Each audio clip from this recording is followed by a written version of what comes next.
नमस्कार मित्रांनो, मी आतिश स्वागत करतो तुमचं आपल्या यूट्यूब चॅनलवरती। महाराष्ट्रीयन पिठलं ह्या व्हिडिओला तुम्ही चांगला प्रतिसाद दिलात मला, त्यासाठी तुमचं मनापासून धन्यवाद। आज आपण बनवणार आहोत गावरान आगरी कोळी पद्धतीनं मटण रस्सा। ह्यासाठी आपण दोन कांदे भाजून घेणार आहोत। एक अर्धा वाटी सुकं खोबरं आपण भाजून घेणार आहोत वाटणासाठी। हे साहित्य आपल्याला लागणार आहे वाटणासाठी। मसाले आपल्याला हे लागणार आहेत। आता आपण गॅसवरती एक भांडं घेतलेलं आहे। आपण त्याच्यामध्ये 3 पळी तेल ॲड करतोय। तेल चांगलं असं गरम झाल्यानंतर आपण याच्यामध्ये कांदा ॲड करूयात। कांदा आपल्याला सोनेरी होईपर्यंत परतून घ्यायचा आहे।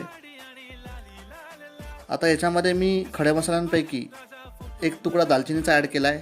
तुम्ही खडे मसालेही टाकू शकता। आता आपण जे वाटण केलं होतं ते आपण याच्यामध्ये ॲड करतोय। वाटणासाठी मी 10 ते 12 लसणाच्या पाकळ्या घेतल्या होत्या। एक अद्रकचा तुकडा घेतला होता। एक 3 ते 4 हिरव्या मिरच्या, थोडीशी कोथिंबीर आणि भाजलेला कांदा आणि खोबरं। आता आपण याच्यामध्ये मसाले ॲड करूया।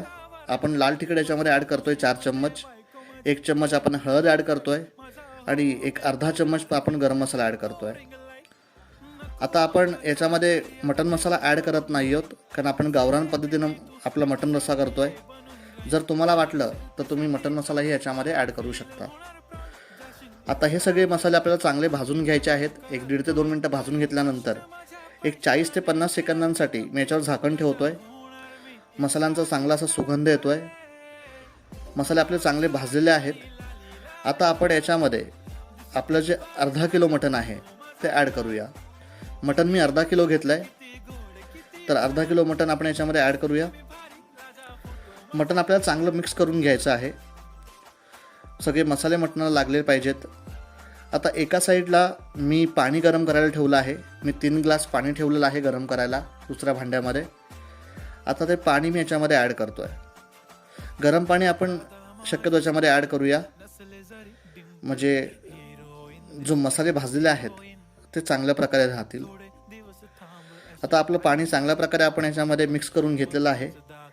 आता आपण याच्यावरती झाकण ठेवूया आणि 50 ते 7 मिनिटं आपण मध्यम आचेवरती याला शिजवून घेऊया। तर आपण जे झाकण ठेवलं होतं त्याच्यावरती आपण 2 ग्लास पाणी सुद्धा ठेवूया।